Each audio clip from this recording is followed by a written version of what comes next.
കുറേ ദിവസമായിട്ട് മൂന്നാല് ദിവസമായിട്ട് ആഴക്കടലിൽ കിടന്ന് നീന്തി തുടിക്കുകയാണ് വിവാദങ്ങൾ. ബന്ധപ്പെട്ട് ഇന്ന് ചില നിർണായകമായ നീക്കങ്ങൾ സർക്കാരിൻ്റെ ഭാഗത്തുനിന്ന് ഉണ്ടാകുമെന്നാണ് പ്രതീക്ഷിക്കുന്നത്. അത്തരത്തിലുള്ള വാർത്തകളാണ് വന്നുകൊണ്ടിരിക്കുന്നത്. മറ്റൊരു പ്രധാനപ്പെട്ട കാര്യം, ഈ PSC ഉദ്യോഗസ്ഥരുടെ സമരം തീർക്കാനുള്ള, അതായത് കഴിഞ്ഞ ദിവസം ചർച്ച നടന്നു. അപ്പോൾ അതുമായി ബന്ധപ്പെട്ട സർക്കാർ നിലപാട് എന്ന് ഒരു പക്ഷേ ഉദ്യോഗാർത്ഥികളെ അറിയിക്കുക അല്ലെങ്കിൽ ഉത്തരവാദിത്തം പുറത്തിറങ്ങി സമരം ഇന്ന് സോഫ്റ്റ് ആവും. ഇന്നൊരു തീരുമാനമില്ലെങ്കിൽ നാളെ മുതൽ നിരാഹാരത്തിലേക്ക് പോകുമെന്നാണ് അവർ അറിയിച്ചിരിക്കുന്നത്. ഏതായാലും അതൊരു വളരെ പ്രധാനപ്പെട്ട വാർത്തയാണ്. അതുമല്ല, യൂത്ത് കോൺഗ്രസ്സുകാർ സമരം കിടക്കാൻ തുടങ്ങിയിട്ട് ഏതാണ്ട് 8-9-10 ദിവസമായി. അപ്പം കേരളത്തിൽ 2 MLA-മാരാണ്. അതുമായി ബന്ധപ്പെട്ട് അവരുടെ സമരം തീർക്കാൻ എന്തെങ്കിലും നടപടി സർക്കാരിൻ്റെ ഭാഗത്തുനിന്നുണ്ടാകുമോ എന്ന് എല്ലാവരും ആകാംക്ഷയോടെ കാത്തിരിക്കുന്നു. രാഹുൽ ഗാന്ധി കേരളത്തിലുണ്ട്. ഇന്ന് അദ്ദേഹം വയനാട് ട്രാക്ടർ റാലി സംഘടിപ്പിച്ചിട്ടുണ്ട്. അപ്പോൾ നാളെ കൊല്ലത്ത് മത്സ്യത്തൊഴിലാളികളെ കാണാൻ രാഹുൽ ഗാന്ധി എത്തുന്നു. അതിനിടയ്ക്കാണ് ഇത്തരത്തിൽ ഈ ആഴക്കടൽ മത്സ്യബന്ധനവുമായി ബന്ധപ്പെട്ട് വലിയ ഒരു വിവാദത്തിനും കൂടി കേരളം സാക്ഷിയാകുന്നത്. അങ്ങനെ വാർത്തകളുടെ ബഹളമാണ്.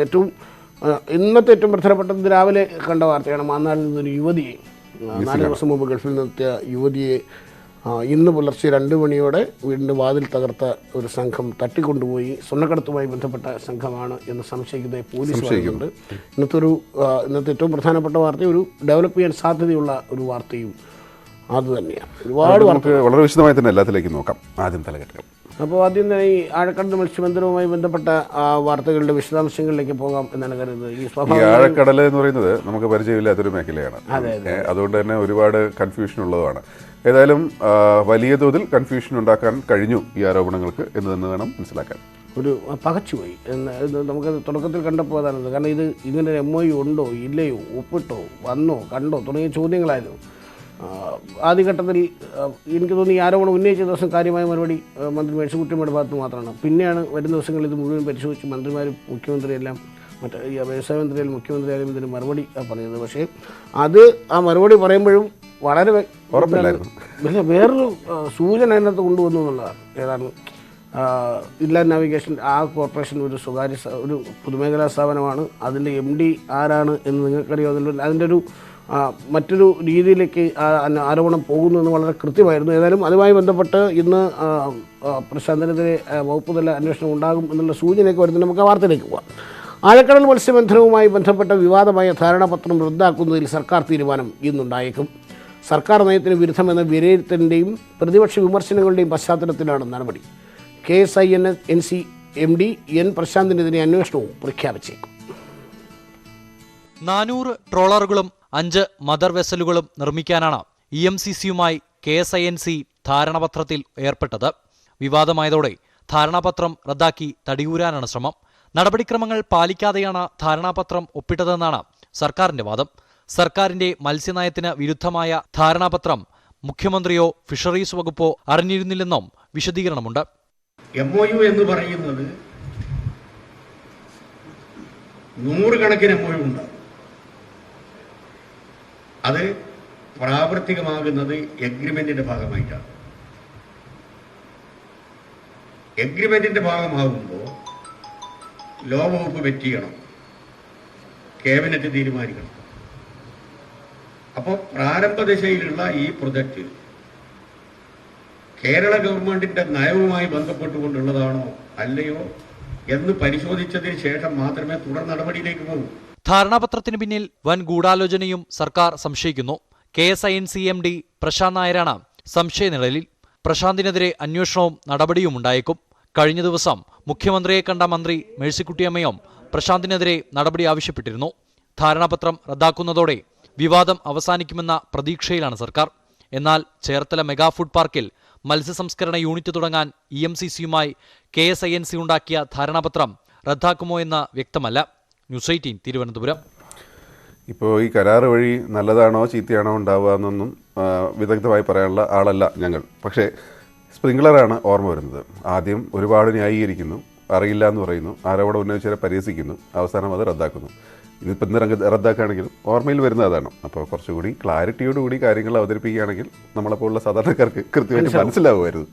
ഈ എന്താ പറയുക, പരിഹാസവും അവജ്ഞയും ഇതൊക്കെ ഒഴിവാക്കിയിട്ട് ക്ലാരിറ്റിയാണ് നമുക്ക് വേണ്ടത് എന്നാണ് എനിക്ക് തോന്നുന്നത്. അടുത്ത വാർത്തയിലേക്ക് പോയാൽ ഇതുമായി ബന്ധപ്പെട്ട തന്നെ വാർത്ത തന്നെയാണ് അല്ലേ? EMCC കമ്പനി ഹസൈൻഡ് വ്യവസായ നിക്ഷേപ സംഘത്തിന് എത്തിയ വിവരം നിയമസഭയിലും മറച്ചുവെച്ചുവെന്ന് ആരോപണം. നിയമസഭയിൽ വ്യവസായ മന്ത്രി നൽകിയ മറുപടിയിൽ കമ്പനിയുടെ പേരില്ല. അനുമതി നൽകിയതും താൽപര്യപത്രം ലഭിച്ചതുമായ പദ്ധതികളെക്കുറിച്ചായിരുന്നു ചോദ്യം. 2020 ഫെബ്രുവരി 12 നിയമസഭയിൽ വ്യവസായ മന്ത്രി രേഖാമൂലം നൽകിയ മറുപടിയാണിത്. അസെന്റ് 2020 വ്യവസായ നിക്ഷേപക സംഗമത്തിന്റെ വിശദാംശങ്ങളെക്കുറിച്ചായിരുന്നു ചോദ്യം. പ്രതിപക്ഷത്തു നിന്നും മോൻസ് ജോസഫ് MLA ആണ് നക്ഷത്ര ചിഹ്നമിടാത്ത ചോദ്യമായി വിഷയം ഉന്നയിച്ചത്. വ്യവസായ സംഗമത്തിലെ പദ്ധതികൾ നടപ്പാക്കാൻ സ്വീകരിച്ച നടപടികളെക്കുറിച്ചായിരുന്നു ആദ്യ ചോദ്യം. മൂന്നാമത്തെ ചോദ്യം വ്യവസായ നിക്ഷേപ സംഗമത്തിൽ അനുമതി നൽകിയതും താൽപര്യപത്രം ലഭിച്ചതുമായ പദ്ധതികളുടെ വിശദാംശങ്ങളെക്കുറിച്ചായിരുന്നു. എന്നാൽ 10 വിവിധ മേഖലകളിൽ താൽപര്യമറിയിച്ച കമ്പനികളുടെ കൂട്ടത്തിൽ EMCCയുടെ പേരില്ല. ഇത് ദുരൂഹമാണെന്ന് പ്രതിപക്ഷം ആരോപിക്കുന്നു. 2020 ജനുവരി 9, 10 തീയതികളിലാണ് കൊച്ചിയിൽ വ്യവസായ നിക്ഷേപ സംഗമം നടന്നത്. അവിടെ വെച്ചാണ് EMCC 5000 കോടിയുടെ പദ്ധതിക്ക് താൽപര്യം അറിയിച്ചതെന്ന് വ്യവസായ മന്ത്രി തന്നെ കഴിഞ്ഞ ദിവസം വ്യക്തമാക്കിയിരുന്നു. എന്നാൽ മന്ത്രി രേഖാമൂലം നൽകിയ ഉത്തരത്തിൽ വിവാദ കമ്പനിയുടെ പേരില്ലാത്തത് പല സംശയങ്ങളിലേക്കും വിരൽ ചൂണ്ടുന്നുവെന്നാണ് പ്രതിപക്ഷ ആരോപണം. ന്യൂസ് 18 തിരുവനന്തപുരം. പ്രതിപക്ഷ തൊഴിലാളി സംഘടനാ പ്രതിനിധികളുമായി KSRTC MD ഇന്ന് ചർച്ച നടത്തും. TDF, BMS സംഘടനകൾ ഇന്ന് അർദ്ധരാത്രി മുതൽ 24 മണിക്കൂർ പണിമുടക്ക് പ്രഖ്യാപിച്ചിട്ടുണ്ട്. ഈ സാഹചര്യത്തിലാണ് 11 മണിക്ക് ട്രാൻസ്പോർട്ട് ഭവനിൽ ചർച്ച നടക്കുന്നത്. പണിമുടക്കിൽ നിന്ന് പിന്മാറണമെന്ന് കഴിഞ്ഞ ദിവസം MDയും ഗതാഗത മന്ത്രിയും ആവശ്യപ്പെട്ടിരുന്നു. KSWIT രൂപീകരിക്കുന്നതിനെതിരെയും ശമ്പള പരിഷ്കരണം നടപ്പാക്കുന്നതടക്കമുള്ള ആവശ്യങ്ങൾ ഉന്നയിച്ചുമാണ് സമരം. പുതുച്ചേരിയിലേക്ക് പോയാൽ രാഷ്ട്രീയ പ്രതിസന്ധി തുടരുന്ന പുതുച്ചേരിയിൽ V. നാരായണസ്വാമി സർക്കാർ ഇന്ന് വിശ്വാസ വോട്ട് നേടുകയാണ്. വൈകിട്ട് 5 മണിക്കാണ് വിശ്വാസ വോട്ടെടുപ്പ്. കോൺഗ്രസ് സർക്കാർ കാലാവധി പൂർത്തിയാക്കാൻ 1 മാസം മാത്രം ശേഷിക്കുകയാണ്. വിശ്വാസ വോട്ട് നടക്കുന്നത്. ഭരണകക്ഷിയായ കോൺഗ്രസിന്റെ 4 MLAമാർ രാജിവെച്ചതിനെ തുടർന്ന് സർക്കാരിന്റെ ഭൂരിപക്ഷം നഷ്ടപ്പെട്ട സാഹചര്യത്തിലാണ് വിശ്വാസ വോട്ടെടുപ്പ്. ഒരംഗത്തെ കോൺഗ്രസ് പുറത്താക്കുകയും ചെയ്തു. ഇതോടെ 33 അംഗങ്ങളുണ്ടായിരുന്ന സഭയിൽ നിലവിലുള്ളത് 28 പേർ മാത്രം. 14 പേർ ഭരണപക്ഷത്തും 14 പേർ പ്രതിപക്ഷത്തും. ഇതിനിടെ കോൺഗ്രസ് MLA ലക്ഷ്മി നാരായണനും DMK അംഗം വെങ്കടേശനും നൽകിയ രാജി സ്പീക്കറുടെ പരിഗണനയിലാണ്. ഇവരുടെ രാജി കൂടി അംഗീകരിക്കപ്പെട്ടാൽ ഭരണപക്ഷം 12 അംഗങ്ങളായി ചുരുങ്ങും. പ്രതിപക്ഷ നിരയിലെ 3 പേർ നാമനിർദ്ദേശം ചെയ്യപ്പെട്ട അംഗങ്ങളാണ്. ഇവർക്ക് വിശ്വാസ വോട്ടെടുപ്പിൽ പങ്കെടുക്കാനാകില്ലെന്നാണ് സർക്കാരിന്റെ വാദം. ഭൂരിപക്ഷം തെളിയിക്കാൻ ആവശ്യപ്പെടുന്ന ഗവർണറുടെ ഉത്തരവിൽ നാമനിർദ്ദേശം ചെയ്യപ്പെട്ട MLAമാരെ BJP MLAമാരായാണ് പ്രതിപാദിച്ചിരിക്കുന്നത്. വിശ്വാസ വോട്ടെടുപ്പിൽ പങ്കെടുത്താൽ ഇവർ കൂറുമാറ്റ നിരോധന നിയമം അനുസരിച്ച് അയോഗ്യരാക്കപ്പെടുമെന്ന് കോൺഗ്രസ് ചൂണ്ടിക്കാട്ടുന്നു. ഇവർക്ക് വോട്ടവകാശം നൽകിയാൽ കോൺഗ്രസ് കോടതിയെ സമീപിച്ചേക്കുമെന്നാണ് സൂചന. ന്യൂസ് 18 ഡൽഹി. രാവിലെ നമ്മൾ പറഞ്ഞ വാർത്തയിലേക്കാണ്. ആലപ്പുഴ മാന്നാറിൽ വീട് ആക്രമിച്ച് യുവതിയെ തട്ടിക്കൊണ്ടുപോയതായി പരാതി. സ്വർണം ആവശ്യപ്പെട്ട് വീട്ടിലെത്തിയ സംഘം വീട് തകർത്താണ് യുവതിയെ തട്ടിക്കൊണ്ടുപോയതെന്ന് ബന്ധുക്കൾ പോലീസിൽ പരാതി നൽകി. ദുബായിൽ നിന്ന് വെള്ളിയാഴ്ചയാണ് യുവതി നാട്ടിലെത്തിയത്.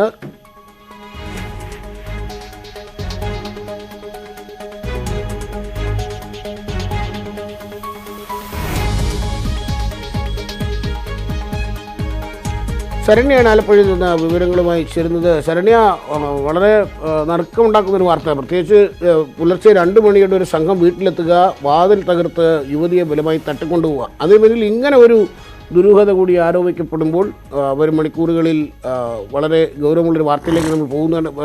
ചുവരിലൊക്കെ രക്തക്കറയൊക്കെ കാണുന്നുണ്ട്. പോലീസിൻ്റെ ഒരു വിശദീകരണം അല്ലെങ്കിൽ പോലീസിൻ്റെ ഒരു നിഗമനം എന്താണ്? ലല്ലു, കഴിഞ്ഞ ദിവസമാണ് മാന്നാർ കുരട്ടിക്കാട് സ്വദേശി വിസ്മയ ഭവൻ എന്ന വീട്ടില് യുവതി കഴിഞ്ഞ ദിവസമാണ് ദുബായിൽ നിന്ന് മടങ്ങിയെത്തിയത്. കുറെ വർഷങ്ങളായി ഒരു മസ്കറ്റിൽ ജോലി എടുക്കുകയായിരുന്നു. വിസിറ്റിംഗ് വിസയിൽ കഴിഞ്ഞ ദിവസം ദുബായിൽ പോവുകയും 1 മാസത്തിനു ശേഷം മടങ്ങിയെത്തുകയുമാണ് ഉണ്ടായത്. 19-ന് മടങ്ങിയെത്തിയ യുവതിയുടെ വീട്ടിൽ കഴിഞ്ഞ ദിവസം മലപ്പുറത്ത് നിന്നും രാജു എന്ന ആളുടെ നേതൃത്വത്തിലുള്ള സംഘം എത്തിയിരുന്നു. അവര് സ്വർണം ആവശ്യപ്പെട്ടാണ് വീട്ടിലേക്ക് എത്തിയത്. ഇവരുടെ പക്കൽ സ്വർണം ഇല്ല എന്ന് അറിയിച്ചതിനെ തുടർന്ന് ഇവര് ആള് മാറിപ്പോയി എന്ന് പറഞ്ഞ് മടങ്ങി പോവുകയായിരുന്നു എന്നാണ് ഭർത്താവ് ഇപ്പോൾ പോലീസിന് നൽകിയിട്ടുള്ള മൊഴി. അതിനുശേഷം ഇന്ന് പുലർച്ചെ 2 മണിയോടുകൂടി കൂടുതൽ ആളുകൾ ചേർന്ന് ഒരു സംഘം എത്തുകയും അവര് ആയുധങ്ങൾ ഉൾപ്പെടെ അവരുടെ കയ്യിൽ ഉണ്ടായിരുന്നു എന്നാണ് ഇപ്പോൾ കുടുംബം പോലീസിന് മൊഴി നൽകിയിട്ടുള്ളത്. വീടിന്റെ വാതിൽ തകർത്ത നിലയിലാണ്. വീട് ഉപകരണങ്ങളും തകർത്തിട്ടുണ്ട്. തുടർന്ന് ഇവർ വീടിനുള്ളിൽ പ്രവേശിക്കുകയും സ്വർണം ആവശ്യപ്പെടുകയുമായിരുന്നു. സ്വർണം കയ്യിലില്ല എന്നറിഞ്ഞതിനെ തുടർന്ന് ഇവര് യുവതിയെ ആക്രമിച്ച് തട്ടിക്കൊണ്ടു പോവുകയാണ് ഉണ്ടായിട്ടുള്ളത്. ഇത് പോലീസും സ്ഥിരീകരിക്കുന്നുണ്ട്.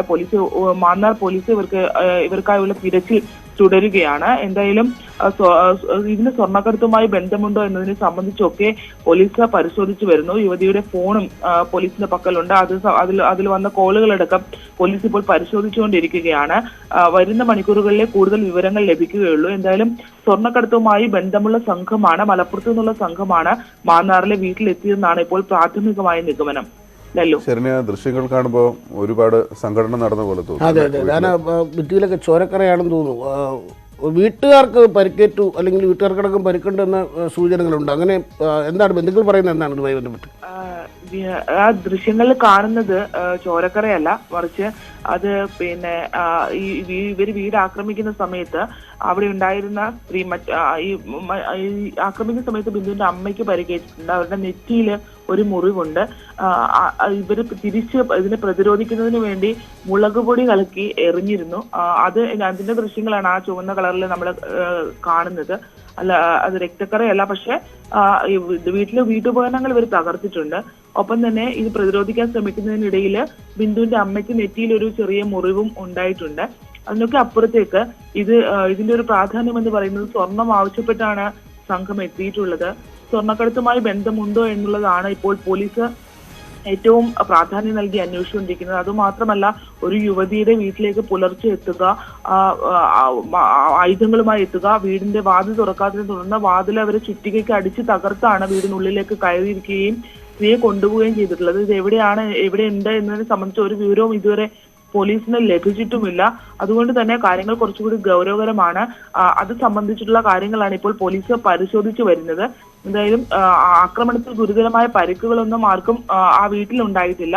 പക്ഷെ അതിനപ്പുറത്തേക്ക് ഈ പെൺകുട്ടിയെ എവിടെയാണ് കടത്തിക്കൊണ്ട് പോയിരിക്കുന്നതെന്നും അതിൽ സ്വർണ്ണക്കടത്ത് സംഘത്തിന് എന്താണ് പങ്ക് എന്നുള്ളതിനെ സംബന്ധിച്ചുമാണ് ഇപ്പോൾ പോലീസ് അന്വേഷിച്ചു വരുന്നത്.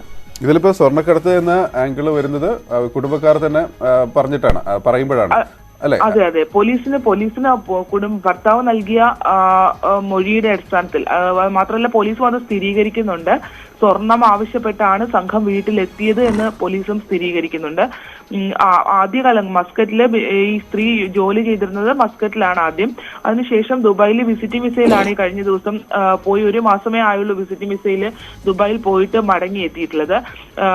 അവിടെ അക്കൗണ്ടന്റ് ആയി ജോലി നോക്കിയിരുന്നു എന്നാണ് ഇപ്പോൾ കുടുംബം നൽകുന്ന വിവരം. പക്ഷേ ഈ യുവതിയുടെ അടുത്തേക്ക് സ്വർണം ആവശ്യപ്പെട്ട് ഈ സംഘം എത്താനുള്ള സാഹചര്യം എന്ത് എന്നുള്ളത് പോലീസ് അന്വേഷിക്കുന്നുണ്ട്. മാത്രമല്ല കഴിഞ്ഞ ദിവസം ഈ സംഘം എത്തിയിരുന്നുവെന്നും മലപ്പുറത്തു നിന്നുള്ള സംഘമാണ് എന്ന് കുടുംബം പറയുന്നുമുണ്ട്. രാജേഷ് എന്നുള്ള ആളുടെ നേതൃത്വത്തിലാണ് എത്തിയത്, മലപ്പുറത്തു നിന്നുള്ള ആളുകളാണ് എത്തിയെന്ന് ഭർത്താവ് അടക്കമുള്ള ആളുകൾ പോലീസിന് മൊഴി നൽകിയിട്ടുമുണ്ട്.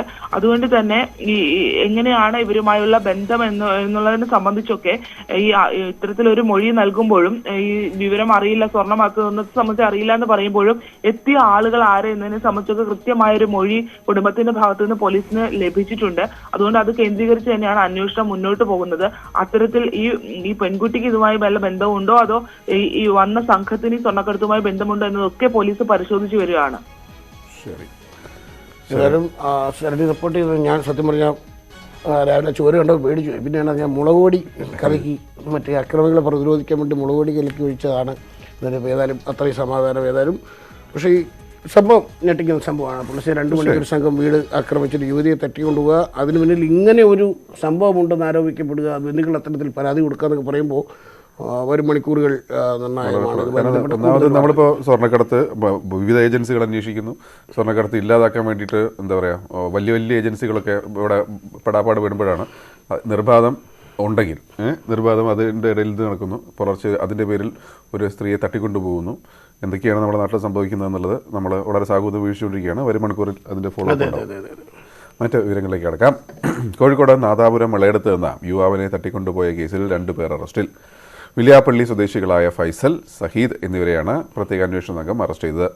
പന്തിരിക്കര സ്വദേശി അജ്നാസിനെയാണ് വ്യാഴാഴ്ച അർദ്ധരാത്രിയോടെ ഇന്നോവ കാറിൽ തട്ടിക്കൊണ്ടുപോയത്. കഴിഞ്ഞ കുറച്ച് ദിവസമായിട്ട് ഈ തട്ടിക്കൊണ്ടുപോകൽ വാർത്തകൾ ഒരുപാടുണ്ട്. കഴിഞ്ഞ അതിൻ്റെ ബാക്കിലെല്ലാം ഇതേപോലെ പല ദുരൂഹതകളാണ്. വ്യക്തിവൈരാഗ്യമൊന്നുമല്ല, ഈ സംഭവം മൊത്തം സാമ്പത്തിക ഇടപാടും സ്വർണ്ണ വ്യാപാരിയെ തട്ടിക്കൊണ്ടുപോയി മോചനദ്രവ്യം ആവശ്യപ്പെട്ടു എന്നായിരുന്നു. പക്ഷെ തിരിച്ചു വന്നു. അതുകൊണ്ട് തന്നെ എന്തൊക്കെയാണ് സംഭവിക്കണതെന്ന് ഈ അന്വേഷണ ഉദ്യോഗസ്ഥരെ വ്യക്തമാക്കുകയും സംഭവമെല്ലാം വളരെ കൃത്യമായിട്ട് കാര്യങ്ങളൊക്കെ ഒരു സൈഡിൽ കൂടി പറഞ്ഞ ഒരു സൈഡിൽ കൂടെ അങ്ങനെ മുറ നടക്കുന്നുണ്ടെന്ന് വേണം മനസ്സിലാക്കാൻ. നമുക്ക് മറ്റൊരു വാർത്തയിലേക്ക് പോയാലും ഗ്രെറ്റ തൻബർഗുമായി ബന്ധപ്പെട്ട ടൂൾ കിറ്റ് കേസിൽ അറസ്റ്റിലായ പരിസ്ഥിതി പ്രവർത്തക ദിശ രവിയുടെ ജുഡീഷ്യൽ കസ്റ്റഡി ഇന്ന് അവസാനിക്കും. ദിശയെ ഇന്ന് ഡൽഹി പട്യാല ഹൗസ് കോടതിയിൽ ഹാജരാക്കും.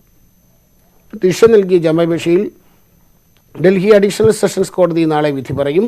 ജാമ്യാപേക്ഷയെ ഡൽഹി പോലീസ് ശക്തമായി എതിർത്തിരുന്നു. ടൂൾ കിറ്റുമായി ദിശയ്ക്ക് നേരിട്ട് ബന്ധമുണ്ടെന്നാണ് അഡീഷണൽ സോളിസിറ്റർ ജനറൽ കോടതിയിൽ വാദിച്ചത്.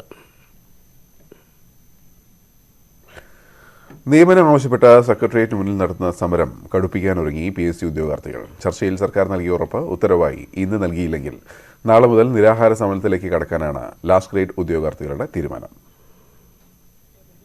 CPO, LGS അധ്യാപക റാങ്ക് ലിസ്റ്റിലെ ഉദ്യോഗാർത്ഥികൾ ചർച്ചയ്ക്ക് ശേഷവും സമരം തുടരുകയാണ്. സർക്കാർ ഉത്തരവ് ഇന്ന് ലഭിക്കുമെന്നാണ് ഇവരുടെ പ്രതീക്ഷ. അനുകൂല നടപടികൾക്കായി വൈകുന്നേരം വരെ കാക്കും. ഉത്തരവ് ലഭിച്ചില്ലെങ്കിൽ നാളെ മുതൽ നിരാഹാര സമരത്തിലേക്ക് കടക്കാനാണ് ലാസ്റ്റ് ഗ്രേഡ് ഉദ്യോഗാർത്ഥികളുടെ തീരുമാനം. ഉദ്യോഗാർത്ഥികളുടെ വിഷയത്തിൽ ഉടൻ ഉത്തരവുണ്ടാകുമെന്ന് മന്ത്രി AK ബാലൻ കഴിഞ്ഞ ദിവസം പറഞ്ഞതിന്റെ പ്രതീക്ഷയിലാണ് സമരക്കാർ. PSC ലാസ്റ്റ് ഗ്രേഡ് സെർവന്റ് ഉദ്യോഗാർത്ഥികളുടെ സമരം 28 ദിവസം പിന്നിട്ടു. 15ാം ദിവസത്തിലാണ് സിവിൽ പോലീസ് റാങ്ക് ഹോൾഡേഴ്സിന്റെ പ്രതിഷേധം. ഇവർക്ക് പിന്തുണയുമായി യൂത്ത് കോൺഗ്രസും ഒരാഴ്ചയായി നിരാഹാര സമരത്തിലാണ്. ആരോഗ്യനില വഷളായ സാഹചര്യത്തിൽ ആശുപത്രിയിലേക്ക് മാറാൻ MLA-മാരായ ഷാഫി പറമ്പിലിനോടും KS ശബരിനാഥിനോടും ഡോക്ടർമാർ നിർദ്ദേശിച്ചെങ്കിലും സമരം തുടരാനാണ് തീരുമാനം. ന്യൂസ് 18 തിരുവനന്തപുരം. വിവരങ്ങളുമായി VS അനു തിരുവനന്തപുരത്ത് സെക്രട്ടറിന് മുന്നിൽ നിന്ന് നമുക്ക് ചേരുകയാണ്. Anu, good morning.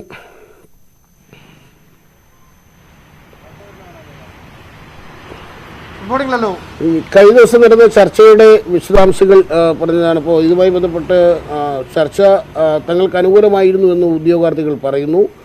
അതേസമയം തന്നെ ഈ കാര്യങ്ങൾ ഒരു ഉത്തരവായി ഇറക്കിയില്ലെങ്കിൽ നാളെ മുതൽ അനിശ്ചിതകാല നിരാഹാര സമരത്തിലേക്ക് പോകുമെന്ന മുന്നറിയിപ്പും അവർ നൽകിയിട്ടുണ്ട്. കഴിഞ്ഞ 2-3 ദിവസമായി സെക്രട്ടേറിയറ്റ് പരിസരം ശാന്തമാണ്. വളരെ സമാധാനപരമായ സമരവുമായി അവർ മുന്നോട്ട് പോവുകയാണ്. ഇന്ന് കഴിഞ്ഞ ദിവസം നടന്ന ചർച്ചയുടെ അടിസ്ഥാനത്തിൽ സർക്കാർ നിലപാട് ഉദ്യോഗാർത്ഥികളെ അറിയിക്കും എന്നാണ് മനസ്സിലാക്കാൻ കഴിയുന്നത്. ഈ സമരം തീരാൻ എന്തെങ്കിലും ഒരു സാധ്യത അനു കാണുന്നുണ്ട്? കഴിഞ്ഞ കുറേ ദിവസമായി അവിടെ റിപ്പോർട്ട് ചെയ്യുന്നുണ്ട് ചോദിക്കുകയാണ്.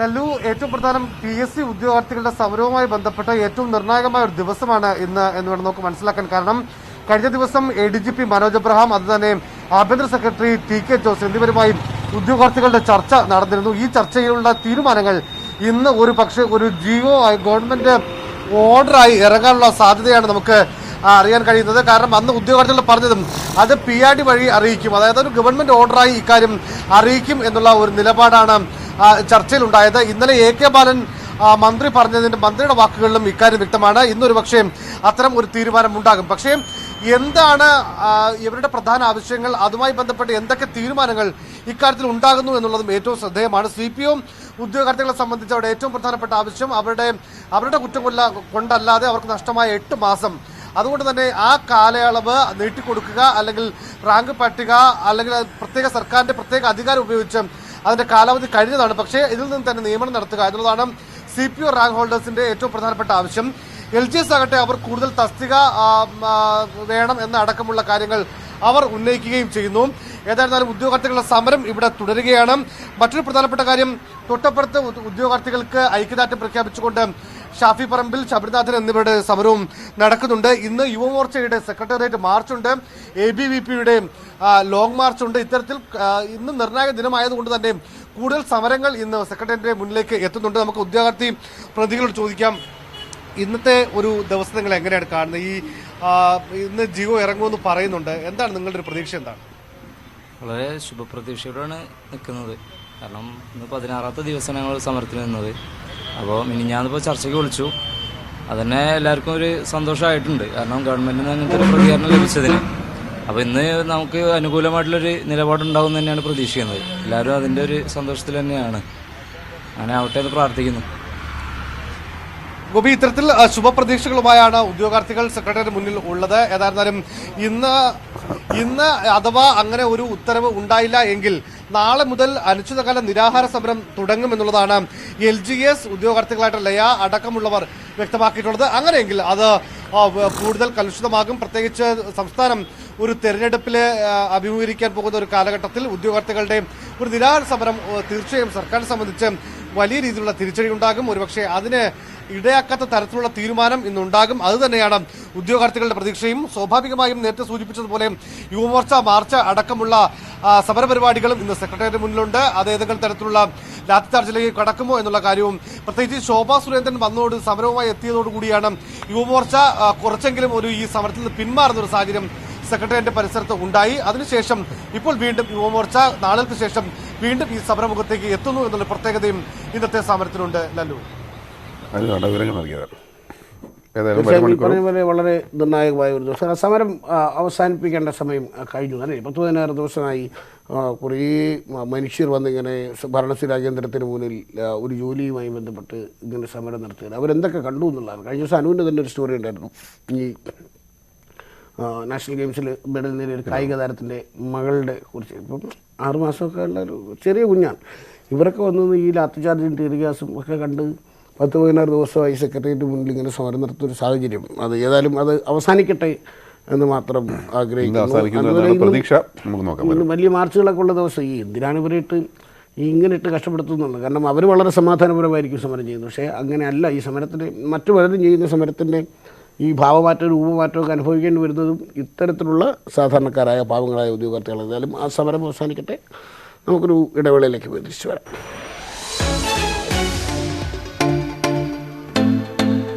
സൗന്ദര്യം ആസ്വദിച്ച ഒരു യാത്ര.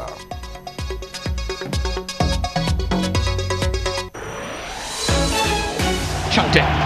Gift from Kone and goes past him as if it didn't exist. Fizz the ball in and Papa! Wow! Could have ended the season. ജയമില്ലാതെ വീണ്ടും ബ്ലാസ്റ്റേഴ്സ്. കാണാം ഇടവേളയ്ക്ക് ശേഷം. അടുത്ത ആഴ്ച ആദ്യമോ തെരഞ്ഞെടുപ്പ് തീയതി പ്രഖ്യാപിച്ചേക്കും. കേരളം, തമിഴ്നാട്, അസം, പശ്ചിമ ബംഗാൾ, പുതുച്ചേരി സംസ്ഥാനങ്ങളിലെ നിയമസഭാ തെരഞ്ഞെടുപ്പിനുള്ള ഒരുക്കങ്ങൾ അന്തിമമായി വിലയിരുത്തുന്നതിനാണ് നാളെ യോഗം ചേരുന്നത്. Chief election commissioner Sunil Arora, deputy കമ്മീഷണർമാരായ സുശീൽ ചന്ദ്ര, രാജീവ് കുമാർ എന്നിവരടങ്ങുന്ന ഫുൾ കമ്മീഷൻ യോഗം തെരഞ്ഞെടുപ്പ് തീയതികൾ സംബന്ധിച്ച തീരുമാനമെടുക്കും. തീയതികൾ എപ്പോൾ പ്രഖ്യാപിക്കണമെന്നും നാളത്തെ യോഗത്തിൽ തീരുമാനിക്കും. ഓരോ സംസ്ഥാനങ്ങളിലും തെരഞ്ഞെടുപ്പ് എത്ര ഘട്ടങ്ങളിലായി നടത്തണം, പോളിംഗ് സ്റ്റേഷനുകളുടെ എണ്ണം, വോട്ടിംഗ് മെഷീനുകളുടെ വിതരണം, തെരഞ്ഞെടുപ്പ് ഉദ്യോഗസ്ഥരുടെ ഏകോപനം എന്നിവ ഉൾപ്പെടെ മുഖ്യ തെരഞ്ഞെടുപ്പ് ഓഫീസർമാർ നൽകിയ റിപ്പോർട്ടുകൾ പരിഗണിച്ചാണ് ഷെഡ്യൂൾ നിശ്ചയിക്കുക. സുരക്ഷാ ഒരുക്കങ്ങൾ സംബന്ധിച്ച് കേന്ദ്ര തെരഞ്ഞെടുപ്പ് കമ്മീഷൻ കേന്ദ്ര ആഭ്യന്തര മന്ത്രാലയ ഉദ്യോഗസ്ഥരുമായി കൂടിയാലോചന നടത്തിയിരുന്നു. CRPF, BSF ഉൾപ്പെടെ കേന്ദ്രസേനകളെ ആദ്യഘട്ടത്തിൽ വിന്യസിക്കും. കേരളത്തിലേക്ക് 30 കമ്പനി കേന്ദ്രസേനയെ അയക്കുമെന്നാണ് വിവരം. KP Abhilash, news 18, Delhi. നിയമസഭാ തെരഞ്ഞെടുപ്പിന് മുന്നോടിയായി രാഹുൽ ഗാന്ധി MP വയനാട്ടിലെത്തി. ഇന്ന് വയനാട് ജില്ലയിൽ UDF സംഘടിപ്പിക്കുന്ന ട്രാക്ടർ റാലിയിൽ ഉൾപ്പെടെ വിവിധ പരിപാടികളിൽ പങ്കെടുക്കും. മലപ്പുറം ജില്ലയിലും വിവിധ പരിപാടികൾക്ക് ശേഷം നാളെ തിരുവനന്തപുരത്ത് നടക്കുന്ന ഐശ്വര്യ കേരള യാത്ര സമാപനത്തിലും രാഹുൽ ഗാന്ധി പങ്കെടുക്കും.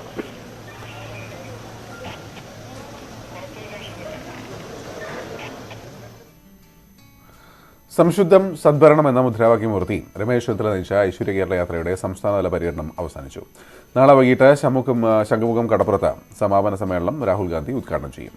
യാത്ര വിജയമായിരുന്നു എന്ന വിലയിരുത്തലിലാണ് UDF. സീറ്റ് വിഭജനവും സ്ഥാനാർത്ഥി നിർണയ ചർച്ചകളും വരും ദിവസങ്ങളിൽ സജീവമാവും. വീക്ഷണം ദിനപത്രത്തിലെ ആദരാഞ്ജലി പരാമർശത്തിന്റെ ക്ഷീണത്തോടെയാണ് ഐശ്വര്യ കേരള യാത്ര ആരംഭിച്ചതെങ്കിലും ഇന്നലെ പാറശാലയിൽ യാത്ര സമാപിക്കുമ്പോൾ UDFന് ആത്മവിശ്വാസം വർദ്ധിച്ചിട്ടുണ്ട്. പ്രതീക്ഷിച്ചതിൽ കൂടുതൽ ജനപങ്കാളിത്തമുണ്ടായെന്നാണ് നേതാക്കളുടെ വിലയിരുത്തൽ. തദ്ദേശ തെരഞ്ഞെടുപ്പിലേറ്റ ക്ഷീണത്തിൽ നിന്ന് നിയമസഭാ തെരഞ്ഞെടുപ്പിന്റെ ആവേശത്തിലേക്ക് ഉയരാൻ കഴിഞ്ഞു. ശബരിമലയിൽ ആചാര സംരക്ഷണ നിയമം, ഉദ്യോഗാർത്ഥികളുടെ സമരം, ഏറ്റവും ഒടുവിൽ ആഴക്കടൽ മത്സ്യബന്ധനത്തിന് വിദേശ കമ്പനിക്ക് അനുമതി നൽകാനുള്ള നീക്കം, ഇതെല്ലാം ഉയർത്തി ഭരണപക്ഷത്തെ പ്രതിരോധത്തിലാക്കാൻ കഴിഞ്ഞു. CPM സംസ്ഥാന സെക്രട്ടറി A. വിജയരാഘവന്റെ വർഗീയത സംബന്ധിച്ച പരാമർശം UDFന് ലഭിച്ച അപ്രതീക്ഷിത വടിയായി. യാത്ര പാലായിലെത്തിയപ്പോൾ മാണി സി കാപ്പനെ UDF പാളയത്തിൽ എത്തിച്ചതും ഗുണമായി.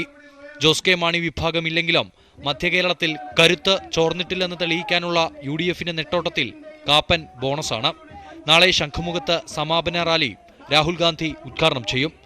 ഐശ്വര്യ കേരള യാത്രയ്ക്കൊപ്പം സീറ്റ് വിഭജന ചർച്ചകൾ പൂർത്തിയാക്കാമെന്ന കണക്കുകൂട്ടൽ പക്ഷെ തെറ്റി. അസ്വാരസ്യങ്ങളില്ലാതെ സീറ്റ് വിഭജനവും സ്ഥാനാർത്ഥി നിർണയവും പൂർത്തിയാക്കുകയാണ് UDFന്റെ മുന്നിൽ ഇനിയുള്ള വെല്ലുവിളി.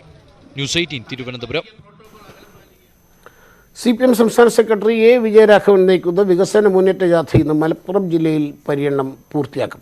ഇന്ന് ഏറനാട്, നിലമ്പൂർ, വണ്ടൂർ, പെരിന്തൽമണ്ണ മണ്ഡലങ്ങളിലാണ് സ്വീകരണം. വൈകിട്ട് സമാപന സമ്മേളനം പാലക്കാട് ജില്ലയിലെ പട്ടാമ്പിയിലാണ്. രാവിലെ 10 മണിക്ക് A. വിജയരാഘവൻ മാധ്യമങ്ങളെ കാണും.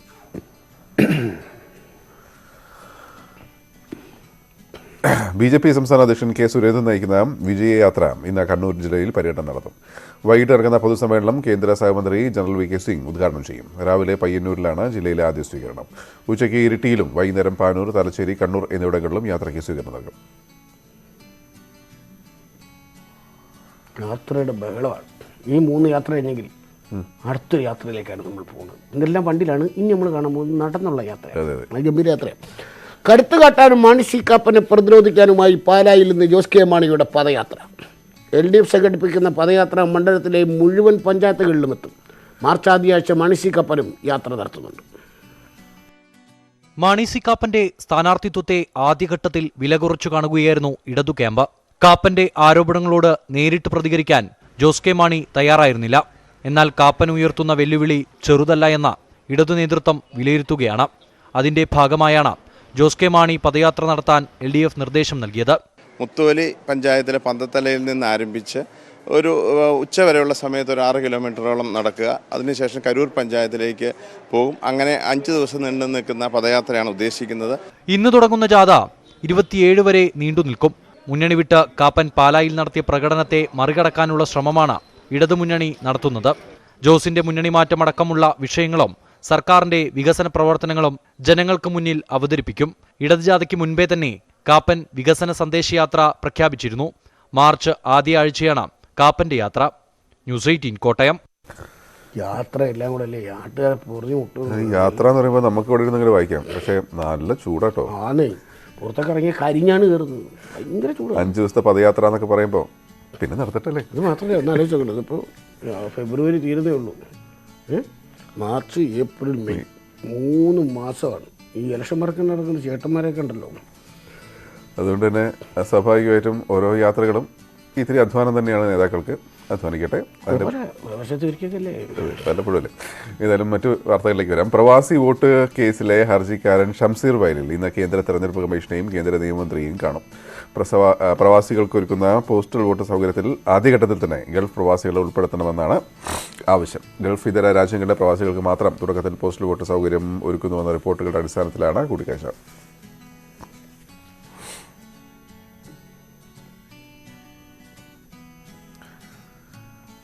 ആവശ്യം പോകുന്ന ഫുട്ബോളും അതിനവസാനം ഒരു ഇച്ചിരി ക്രിക്കറ്റും ഇന്നത്തെ കായിക വാർത്തകൾ അവസാനിച്ച് നമുക്ക് മറ്റൊരു വാർത്തയിലേക്കല്ലേ. കേരളം മറന്നിട്ടില്ലാത്ത, മറന്നു കാണാൻ ഇടയിട്ടില്ലാത്ത അട്ടപ്പാടിയിൽ ആൾക്കൂട്ടത്തിൻ്റെ മർദ്ദനത്തിൽ ആദിവാസി യുവാവ് മധു കൊല്ലപ്പെട്ടിട്ട് ഇന്ന് 3 വർഷം. കേസിൽ കുറ്റപത്രം സമർപ്പിച്ചെങ്കിലും ഇതുവരെയും വിചാരണ നടപടികൾ ആരംഭിക്കാത്തതിൽ കടുത്ത നിരാശയിലാണ് മധുവിൻ്റെ കുടുംബം.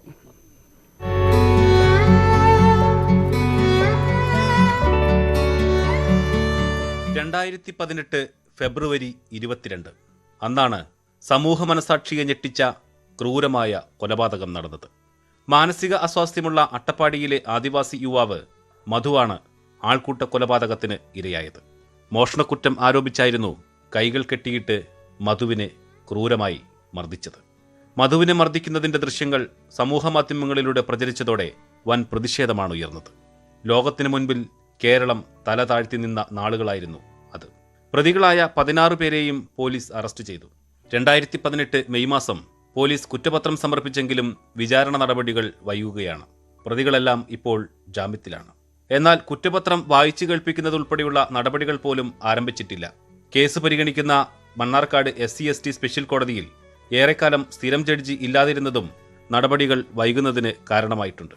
ഇതിനു പുറമെ കേസിൽ ആദ്യം നിയമിച്ച സ്പെഷ്യൽ പബ്ലിക് പ്രോസിക്യൂട്ടറുടെ നിയമനം സർക്കാർ മരവിപ്പിച്ചിരുന്നു. പിന്നീട് മധുവിന്റെ കുടുംബാംഗങ്ങളുടെ ആവശ്യപ്രകാരം മറ്റൊരാളെ നിയമിച്ചു. ഇതിനിടെ കേസിലെ ഡിജിറ്റൽ തെളിവുകളുടെ പകർപ്പ് പ്രതിഭാഗം ആവശ്യപ്പെട്ടിട്ടുണ്ട്.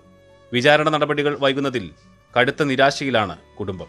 കേസിൽ നീതി ലഭിക്കാൻ ഇനിയും വൈകരുതെന്നാണ് ആവശ്യം. പ്രസാദ് ഉടുമ്പിശ്ശേരി, ന്യൂസ് 18. വായിച്ചൊരു ക്ഷമിക്കണം വാർത്തയിലേക്കാണ്. കായൽ സൗന്ദര്യം ആസ്വദിച്ച് ഒരു ഭംഗിയുള്ള യാത്ര ആയാലും. കോവളം മുതൽ ബേക്കൽ വരെയുള്ള പശ്ചിമ തീര ജലപാതയുടെ ആദ്യഘട്ടം പൂർത്തിയായതോടെ വലിയ ആകാംക്ഷയിലാണ് കേരളം. ജലപാതയുടെ സഞ്ചാരയോഗ്യമായ വേളി മുതൽ കഠിനംകുളം കായൽ വരെ ന്യൂസ് 18 സംഘം നടത്തിയ സോളാർ ബോട്ട് യാത്രയുടെ ദൃശ്യാനുഭവങ്ങളാണ് പ്രേക്ഷകരുമായി പങ്കുവയ്ക്കുന്നത്. ആ വാർത്തയിലേക്ക് വരാം. ഇപ്പോൾ ഉദ്യോഗാർത്ഥികൾ, സെക്രട്ടറിയേറ്റിന് മുന്നിൽ സമരം ചെയ്യുന്ന ഉദ്യോഗാർത്ഥികൾ മാധ്യമങ്ങളോട് സംസാരിക്കുകയാണ്. നമുക്കതിനെ ചെയ്യാം. ഞങ്ങൾ പോസിറ്റീവായിട്ട് തന്നെയാണ് പ്രതീക്ഷിക്കുന്നത്. ഇപ്പം ഇന്നലെ ഞായറാഴ്ച ആയതുകൊണ്ട് തന്നെ സെക്രട്ടേറിയറ്റ് എല്ലാം ലീവാണ്. ആ ഒരു സാഹചര്യത്തിൽ ഇന്നത്തേക്ക് ഞങ്ങൾക്ക് അനുകൂലമായ ഒരു തീരുമാനം ഉണ്ടാവുമെന്ന് പ്രതീക്ഷിക്കുന്നു. അപ്പം അതിന് ഞങ്ങളുടെ ഭാഗത്തു നിന്നും വിട്ടുവീഴ്ചകളോ അല്ലെങ്കിൽ ഞങ്ങൾക്ക് അനുകൂലമായ സാഹചര്യങ്ങൾ ഉണ്ടാക്കി തരണമെന്നുള്ള ഒരു സന്ദേശം സർക്കാരിലേക്ക് എത്തിക്കുന്നതിന് വേണ്ടി ഞങ്ങളും ശ്രമിച്ചുകൊണ്ടിരിക്കുന്നുണ്ട്. അതിനനുസരിച്ച് പലരെയും കാണാനായിട്ട് ശ്രമിച്ചുകൊണ്ടിരിക്കുന്നുണ്ട്. തീർച്ചയായിട്ടും ഇന്ന് രാവിലെ ഒരു മിനിസ്റ്ററിനെ കാണാൻ കണ്ടിരുന്നു. പക്ഷേ അദ്ദേഹത്തിൻ്റെ പ്രതികരണം ഞങ്ങളെ ഞെട്ടിച്ചു എന്നോ അതല്ലെങ്കിൽ അങ്ങേറ്റം സങ്കടപ്പെടുത്തിയെന്നോ വേണം പറയാൻ. ഞങ്ങൾ അദ്ദേഹത്തിൻ്റെ പേര് പറയാൻ ആഗ്രഹിക്കുന്നില്ല. പക്ഷേ ഞങ്ങളുടെ എല്ലാം റാങ്ക് നമ്പർ ചോദിച്ചിട്ട് നിങ്ങളുടെ റാങ്ക് ലിസ്റ്റ് 10 വർഷത്തേക്ക് നീട്ടിയാൽ നിങ്ങൾക്ക് ജോലി കിട്ടാവുന്ന സാഹചര്യമാണോ എന്നാണ് അദ്ദേഹം ചോദിച്ചത്. ഞങ്ങൾക്ക് തിരിച്ചു പറയാനുള്ള ഒരു അവസരം കിട്ടിയിരുന്നില്ല. ഇത് അദ്ദേഹത്തിൻ്റെ കുറ്റമായിട്ട് ഞങ്ങൾ കാണുന്നില്ല. ഇത് അദ്ദേഹത്തിനെ കാര്യങ്ങൾ ധരിപ്പിച്ചവർ, അത് മന്ത്രിതലത്തിലുള്ള ആൾക്കാരെ ഞങ്ങളുടെ വിഷയങ്ങൾ ധരിപ്പിക്കുന്നവർ, അത് ആര് തന്നെയായാലും, അവരുടെ പേഴ്സണൽ സ്റ്റാഫോ അല്ലെങ്കിൽ മറ്റു ആര് തന്നെ ആണെങ്കിലും, അവർ സർക്കാരിനെ തെറ്റിദ്ധരിപ്പിക്കുന്ന രീതി ഇപ്പോഴും തുടരുകയാണ് എന്നാണ് ഞങ്ങൾ മനസ്സിലാക്കുന്നത്. കാരണം എന്താ വെച്ചാൽ കഴിഞ്ഞ തവണ നടന്ന നിയമനങ്ങളുടെ ഒരു 1/3 ഭാഗമെങ്കിലും അല്ലെങ്കിൽ പകുതിയിൽ കൂടുതൽ നിയമനങ്ങൾ ലഭിച്ചാൽ നിയമനങ്ങൾ കിട്ടുന്ന ആളുകളാണ് ഇന്നിവിടെ സമരപന്തലിലുള്ള ആളുകൾ പൂർണ്ണമായിട്ടും. അങ്ങനെയുള്ളപ്പോൾ പോലും നിങ്ങളുടെ റാങ്ക് ലിസ്റ്റിലേക്ക് 10 വർഷം റാങ്ക് ലിസ്റ്റ് നീട്ടിത്തരണമെന്നാണോ നിങ്ങൾ പറയുന്നത് എന്നാണ് അദ്ദേഹം ചോദിച്ചത്. അപ്പം ഞങ്ങൾ ഇനി ഏത് രീതിയിലാണ് സർക്കാരിനെ സമീപിക്കേണ്ടത് എന്നറിയാതെ നിൽക്കുന്ന ഒരു സാഹചര്യം.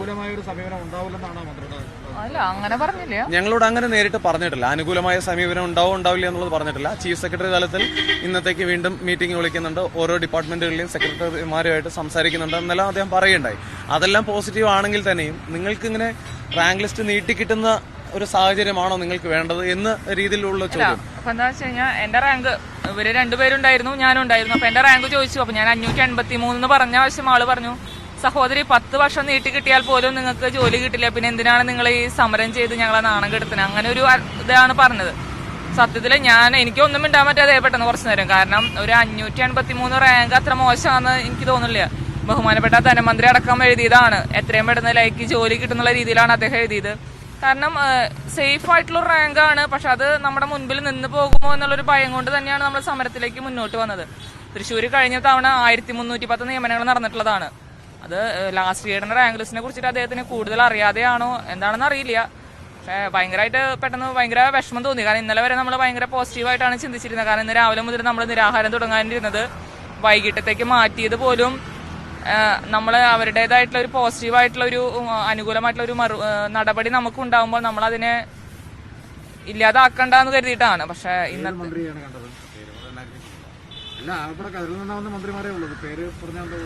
അല്ല നമ്മളത് പറയുന്നില്ല, പേര് പറയുന്നില്ല എന്തായാലും. പക്ഷെ അത് ഭയങ്കരമായിട്ട് ഫീൽ ചെയ്തു. കാരണം നമ്മൾ രാവിലെ തന്നെ വൈകുന്നേരം വരെ നമ്മൾ ഈ സമരപ്പന്തലിൽ ഇരുന്നിട്ട് ഇത്രയും നേരത്തെ അവിടെ പോയിട്ട് നമുക്ക് കേൾക്കേണ്ടി വന്നൊരു വിഷമം. മറുപടി എങ്ങനെ അറിയിക്കാന്നാണ് പറഞ്ഞത്? PRD വഴിയാണ് ഇല്ല. അതില് നമ്മൾ ആവശ്യം ഉന്നയിച്ച നൈറ്റ് വാച്ച്മാൻമാരുടെ ഫയൽ ഇരിക്കുന്നത് PRDയിലാണ്. അപ്പൊ ഞാൻ എവിടെ ഫോളോ ചെയ്യേണ്ടതെന്ന് ചോദിച്ചു കഴിഞ്ഞാൽ അതിലേക്ക് ഫോളോ ചെയ്താണെന്ന് പറഞ്ഞത്. പക്ഷെ അവര് നമ്മളെ ഇങ്ങോട്ട് അറിയിക്കാന്നാണ് പറഞ്ഞിട്ടുള്ളത്. ആ കാര്യങ്ങള് ഇങ്ങോട്ട് അറിയിക്കാന്ന് പറഞ്ഞല്ലോ. പക്ഷെ നമ്മൾ ഇന്ന് എന്തായാലും കോൺടാക്ട് ചെയ്യുന്നുണ്ട്. കാരണം നമുക്ക് എത്രയും പെട്ടെന്ന് കാര്യങ്ങൾ നടന്നു കിട്ടുന്നതാണ്. കാരണം നമ്മളിപ്പോൾ 28ാം ദിവസമാണ് നമ്മളിവിടെ സമരം തുടങ്ങിയിട്ടുള്ളത്. അപ്പൊ ഇത്രയും ദിവസമായിട്ടും കാര്യങ്ങൾക്ക് ഒരു വ്യക്തത വന്നില്ല എന്നുണ്ടെങ്കിൽ ഇനി നമ്മൾ എത്രയും പെട്ടെന്ന് നമ്മൾ ഇന്ന് തന്നെ കോൺടാക്ട് ചെയ്യും. അവരിങ്ങോട്ട് കോൺടാക്ട് ചെയ്തില്ലെങ്കിൽ നമ്മൾ ഇന്ന് തന്നെ പരമാവധി കോൺടാക്ട് ചെയ്യാൻ ശ്രമിച്ച് ഇന്ന് തന്നെ വിവരങ്ങൾ അറിയാൻ എന്തായാലും തീരുമാനിക്കും. പോസിറ്റീവായാലും നെഗറ്റീവായാലും നമുക്ക് ഇന്ന് അറിയണം എന്നുള്ള കാര്യം നിർബന്ധമാണ്. കാരണം നേരത്തെ പറയുന്നതുപോലെയുള്ള നിരാഹാരം? തീർച്ചയായിട്ടും വൈകുന്നേരം മുതൽ ഞങ്ങൾ നിരാഹാരം തന്നെ തുടരാൻ തന്നെയാണ് തീരുമാനിച്ചിട്ടുള്ളത്. പക്ഷെ നമ്മൾ വൈകുന്നേരം ആക്കിയത് നമുക്ക് എന്തായാലും അനുകൂലമായിട്ടുള്ള ഒരു നടപടി വരും. ഞാൻ നടന്ന ചർച്ചയിൽ വളരെ പോസിറ്റീവായിട്ട് തന്നെയാണ് അവർ പെരുമാറിയതും നമ്മളോട് കാര്യങ്ങൾ സംസാരിച്ചതും. പക്ഷെ ഇന്ന് രാവിലെ ഈ മന്ത്രിയുടെ ഭാഗത്തുനിന്നുണ്ടായിട്ടുള്ള ഒരു ഇത് ഭയങ്കരമായിട്ട് നമുക്ക് വിഷമമായി. ഇനി നമ്മളിനി ആരെ സമീപിച്ചാലാണ് നമ്മുടെ കാര്യങ്ങൾ അറിയാൻ നമുക്ക് അറിയണില്ല. കാരണം ഇത്രയും നാളായിട്ട് പോലും 28 ദിവസം നീണ്ട ഒരു സമരത്തിൽ അതിന്റെ സത്യാവസ്ഥ എന്താണെന്ന് ഇവർക്ക് ആർക്കും മനസ്സിലായിട്ടില്ല എന്നുള്ളതാണ് ഞങ്ങൾക്ക് ഇപ്പം തോന്നുന്നത്. ഇനി എങ്ങനെയാണ് അത് ഞങ്ങൾ ഒരിക്കലും സർക്കാരിനെ പ്രതിരോധത്തിലാക്കാൻ വേണ്ടിയൊന്നുമല്ല ഞങ്ങൾ സമരം തുടങ്ങിയത്. ഞങ്ങൾ പലതവണ പറഞ്ഞിട്ടുള്ളതാണ്. പക്ഷെ ഞങ്ങളെന്തോ സർക്കാരിനെ കരിവാരി തേക്കാനായിട്ട് അല്ലെങ്കിൽ നാണം കെടുത്താനായിട്ട് നമ്മൾ സമരം തുടങ്ങിയ ഒരു പ്രതീതിയാണ് നമുക്ക് അദ്ദേഹത്തിന്റെ വാക്കുകളിൽ നിന്ന് കേട്ടത്. ഭയങ്കരമായിട്ട് ഫീൽ ചെയ്തു.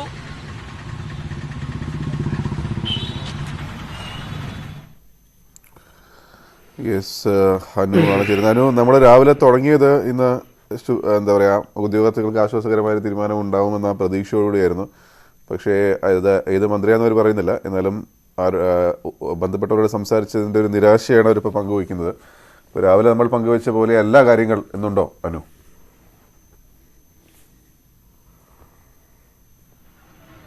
ഗോപി, നമുക്ക് ഇപ്പോൾ ലഭിക്കുന്ന സൂചന പ്രകാരം, കാരണം അത് ഉദ്യോഗാർത്ഥികളുടെ ഭാഗത്തു നിന്നും മാത്രമാണ്, മറ്റു ഉദ്യോഗസ്ഥർ നമ്മൾ ബന്ധപ്പെടാൻ ശ്രമിക്കുന്നുണ്ടെങ്കിലും ഇതുവരെ ലഭിച്ചിട്ടില്ല. ഏതായിരുന്നാലും ഉദ്യോഗാർത്ഥികൾ പറയുന്നത് ഇന്ന് രാവിലെ അവർ ഒരു മന്ത്രിയെ ഉദ്യോഗ വസതിയിൽ കാണാൻ പോയിരുന്നു. അവരോട് അവർ കാര്യങ്ങൾ പറയുന്നത്. പക്ഷേ മന്ത്രിയുടെ പ്രതികരണം തികച്ചും നിരാശാജനകമായിരുന്നു. കാരണം 10 വർഷത്തേക്ക് ഈ ലിസ്റ്റ് നീട്ടിയാൽ പോലും നിങ്ങൾക്ക് ജോലി ലഭിക്കുമോ എന്ന ഒരു വളരെ നെഗറ്റീവായിട്ടുള്ള ഒരു ചോദ്യമാണ് മന്ത്രിയുടെ ഭാഗത്തു നിന്നും ഉണ്ടായത് എന്നുള്ളതാണ് അവർ പറയുന്നത്. ഏതായിരുന്നാലും അവർ പറയുന്നത് ഇത്രയും ഇന്നലെ വരെ വലിയ ശുഭപ്രതീക്ഷയായിരുന്നു. ഇന്നും അതുകൊണ്ട് തന്നെയാണ് മന്ത്രിയെ പോയി കണ്ടത്. പക്ഷേ ഇന്നത്തെ ഈ മറുപടി വളരെ അവരെ വേദനിപ്പിക്കുന്നതാണ്. വൈകുന്നേരം വരെ അവർ ഏതായിരുന്നാലും സർക്കാരിന്റെ ഒരു പ്രതികരണം എന്താണ് എന്ന കാര്യം അവർ തിരക്കും. വൈകുന്നേരത്തിന് ശേഷം ഒരു അനുകൂല നിലപാട് ഉണ്ടായില്ല എങ്കിൽ അവർ നിരാഹാര സമരത്തിലേക്ക്, അവർ നേരത്തെ പ്രഖ്യാപിച്ചതുപോലെ നിരാഹാര സമരത്തിലേക്ക് പോകും എന്ന കാര്യവും അവർ വ്യക്തമാക്കുന്നുണ്ട്. പക്ഷേ നേരത്തെ ഗോപി സൂചിപ്പിച്ചതുപോലെ തന്നെ മന്ത്രിയുടെ പേര് അവർ പറയാൻ തയ്യാറാകുന്നില്ല.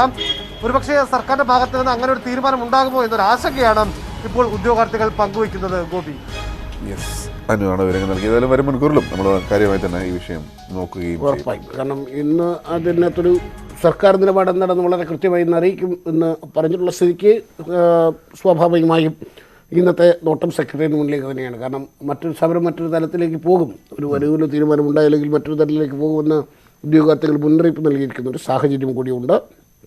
നമുക്ക് നേരത്തെ പറഞ്ഞു നിർത്തിയ കാണിക്കാനാകാതെ പോയ വാർത്തയിലേക്ക് തന്നെ തിരിച്ചു വരാം. ഈ പശ്ചിമ ജലപാതയുടെ പണി പൂർത്തിയായ വേളി മുതൽ കഠിനംകുളം കായൽ വരെയുള്ള ഭാഗം, ആ ഭാഗത്തുകൂടെ എങ്ങനെയുണ്ടെന്ന് കണ്ടു. അതെ, സോളാർ ബോട്ടിൽ ന്യൂസ് 18 സംഘം നടത്തിയ ആ യാത്രയിലേക്ക്.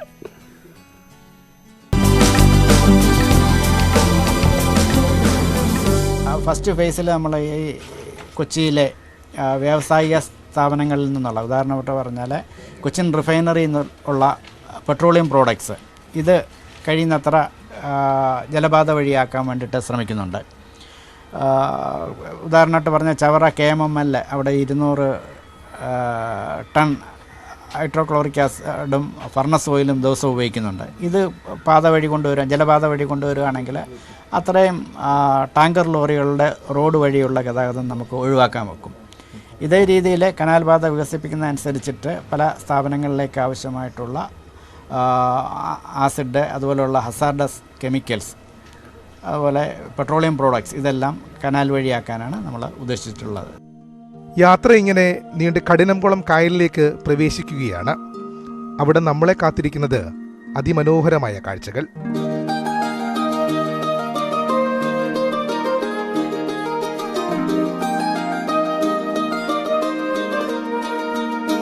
പശ്ചിമതീര ജലപാതയുടെ ആദ്യഘട്ടമായി കോവളം മുതൽ ചാവക്കാട് വരെയുള്ള 308 കിലോമീറ്ററാണ് സഞ്ചാരയോഗ്യമാക്കുന്നത്. സിയാലിൻ്റെ സോളാർ ബോട്ട് വേളി മുതൽ വർക്കല വരെ പരീക്ഷണ ഓട്ടം നടത്തുന്നുണ്ട്. വൈകാതെ വിനോദസഞ്ചാരികൾക്കായി ബോട്ട് സർവീസ് ആരംഭിക്കും. കേരള വാട്ടർവേസ് ആൻഡ് ഇൻഫ്രാസ്ട്രക്ചർ ലിമിറ്റഡാണ് പദ്ധതി നടപ്പാക്കുന്നത്. കേരളം വിനോദസഞ്ചാരികളുടെ പർദീസയാകുന്നത് ഈ കാഴ്ചകളിലൂടെയാണ്. ഏതായാലും ബേക്കൽ വരെയുള്ള യാത്ര എന്ന സ്വപ്നം ഉടൻ യാഥാർത്ഥ്യമാകുമെന്ന പ്രതീക്ഷയോടെ ക്യാമറമാൻ സന്തോഷ് മണക്കാടിനൊപ്പം SS ശരൺ, ന്യൂസ് 18. തീർന്നു വരുമ്പോൾ ഗംഭീരമായിരിക്കും. ഇത് വന്നാൽ കീടല സംഭവിക്കും. അയ്യോ, കീടലാണെങ്കിൽ ഒന്ന് ആലോചിച്ച് നോക്കുക. അതായത് ചിലപ്പോൾ നമ്മൾ റോഡിലെടുക്കുന്നതിനേക്കാൾ കൂടുതൽ സമയം എടുക്കാൻ, കാരണം എത്ര സമയമാണ് എടുത്തോട്ടെ വെള്ളത്തിൽ കൂടെ പോകുന്നതിൻ്റെ പരിമിതി. പക്ഷേ യാത്ര എന്ന് പറയുന്നത് ഒന്ന് ആലോചിക്കുക. തിരുവനന്തപുരത്ത് നിന്ന് ബേക്കൽ വരെ ഒറ്റ പോക്കാണ് കായലിൽ നിന്ന്. അത് സത്യം പറഞ്ഞാൽ ഈ കേരളത്തിൻ്റെ മുഖച്ഛായ മാറ്റാൻ പോകുന്ന പദ്ധതികളിലൊന്നും ഇതാണ് എന്നാണ് ഞാൻ കാണുന്നത്. കാരണം റോഡിലെ തിരക്ക് കുറേ കുറയുന്നു, മനോഹരമായ കാഴ്ചകൾ കണ്ട് പോകാൻ കഴിയുന്നു. ഇപ്പോഴും തന്നെ ഈ KTDC ഏറ്റവും രസമുള്ള ഇപ്പോൾ കൊല്ലത്ത് നിന്ന് ആലപ്പുഴയിലേക്ക് KTDC ബോട്ട് സർവീസ് ഉണ്ട്. തുച്ഛമായ പൈസയുള്ളൂ. ഈ നമ്മുടെ കേരള വാട്ടർ ട്രാൻസ്പോർട്ടിന് ബോട്ടുണ്ട്, ഭയങ്കര രസമാണ്. അത് ഓരോ സ്റ്റോപ്പിൽ നിർത്തി ഈ പോകുന്ന സ്ഥലങ്ങളൊക്കെ ഉണ്ടല്ലോ, അപ്പോൾ 2-3 മണിക്കൂർ എടുക്കും. പക്ഷേ ഗംഭീര യാത്രയാണ്, അതിഗംഭീര. സ്വാഭാവികമായും വിനോദസഞ്ചാരികൾക്ക് മാത്രമല്ല നമ്മുടെ നാട്ടുകാർക്കും ഒരുപാട് പ്രയോജനം ചെയ്യുന്ന ഒരു പദ്ധതിയാണ്. അത് എത്രയും പെട്ടെന്ന് യാഥാർത്ഥ്യമാവട്ടെ. ഏതായാലും വർഷങ്ങളുടെ കാത്തിരിപ്പിനോടും ഈ സർക്കാരിൻ്റെ കാലത്ത് പല പദ്ധതികളും സ്വപ്ന പദ്ധതികളും യാഥാർത്ഥ്യമാവുന്നുണ്ട്. അതിൻ്റെ കൂട്ടത്തിൽ ഇതും കൂടി യാഥാർത്ഥ്യമായാൽ നമുക്ക് നല്ലതാണ്, നാടിന് നല്ലതാണ്. മനോഹരമായി ഭയങ്കര രസം. എൻ്റെ നാട്ടിൽ കൂടെയൊക്കെയാണ് പോകുന്നത്. അവരെല്ലാം വൃത്തിയാക്കി ഇട്ടൊക്കെയാണ്. കുറച്ച് 1-2 ഇപ്പോൾ വർക്കല ആ തുരങ്കത്തിൻ്റെ ഒരു അതൊന്ന് വലുതാക്കുക, അങ്ങനെയുള്ള 2-3 ചെറിയ പണികളുണ്ട്. അത് വന്നു കഴിഞ്ഞാൽ ഇവിടുന്ന് നല്ല രസമായിരിക്കും. എനിക്കൊക്കെ വീട്ടിൽ നിന്ന് മറ്റേ ബോട്ട് കൈ കാണിച്ച് ഞാൻ ഇവിടെ ആക്കുളത്ത് നിന്ന് ഇറങ്ങുന്ന സ്വപ്നം കാണുന്നുണ്ട്. ഇതായാലും എനിക്ക് ഭയങ്കര സന്തോഷം തോന്നുന്ന കാര്യം, നമുക്കൊരു 4-5 വർഷം മുമ്പ് ആലോചിച്ച് തമാശ പറയാൻ പറ്റുന്ന പല കാര്യങ്ങളും അതായത് സംഭവിക്കില്ല എന്ന് തോന്നുന്ന കാര്യങ്ങളൊക്കെ യാഥാർത്ഥ്യമായി കാണുമ്പോൾ ഒരു മലയാളി എന്ന നിലയിൽ നമുക്കൊക്കെ സന്തോഷം. ഏതായാലും ഇത്രയും വക ഇതുകൂടെ അങ്ങോട്ട് പൂർത്തിയാകട്ടെ എന്ന് ആഗ്രഹിക്കുകയാണ്. കാരണം യാത്ര കേട്ടാൽ സഹിക്കത്തില്ല. തിരിച്ചു വരാം മറ്റു വാർത്തകളുമായി ഇടവേളയ്ക്ക് ശേഷം.